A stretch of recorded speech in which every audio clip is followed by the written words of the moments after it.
विश्व हिंदू परिषद के जन जागरण अभियान में जिला हमीरपुर के माता टोनी देवी मंदिर में सुरजीत सिन्हा ठाकुर ने की सिन्हा गर्जना। उन्होंने कहा, सनातन धर्म का कोई बाल भी बांका नहीं कर सकता।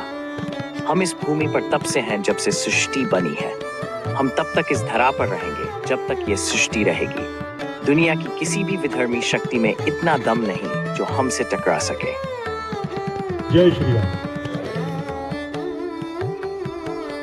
ऐगिरि नंदिनी नंदिति मेदिनी विश्व विनोदिनी नंदिनुते गिरिवर विंध्य शिरोधिनी वासिनी विष्णु विलासिनी जिष्णुनुते भगवती हे शिति कंठ कुटुंबिनी भूरि कुटुंबिनी भूरि कृतय जय जय हे महिषासुर मर्दिनी रम्य कपर्दिनी शैल सुते मां रम्य कपर्दिनी शैल सुते। महिषासुर मर्दिनी स्तोत्रम, ऐसे करके एक लंबा स्तोत्र लिखा है हमारे विद्वानों ने, जो भगवती महिषासुर मर्दिनी के लिए लिखा है। अब महिषासुर मर्दिनी कौन है?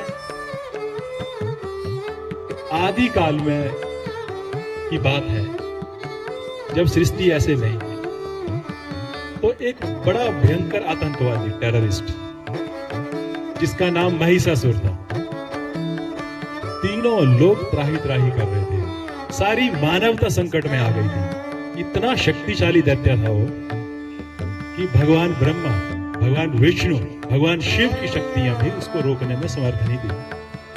और जब ऐसी विकट परिस्थिति आ गई तो उस स्थिति में त्रिदेवों ने एक नई शक्ति का आह्वान किया।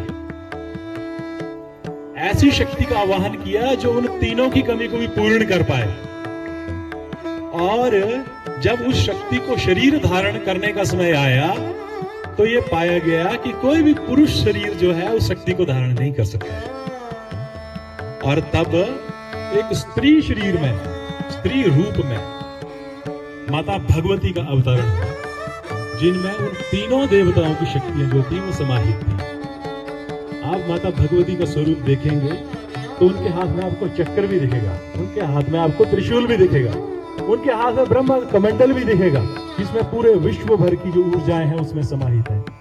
इन तीनों शक्तियों को धारण करने के पश्चात अपनी शक्ति के साथ भगवती दुर्गा जो है प्रकट हुई और इस प्रकार जो है वो महिषासुर का वध उन्होंने किया। और जब उन्होंने वध किया तो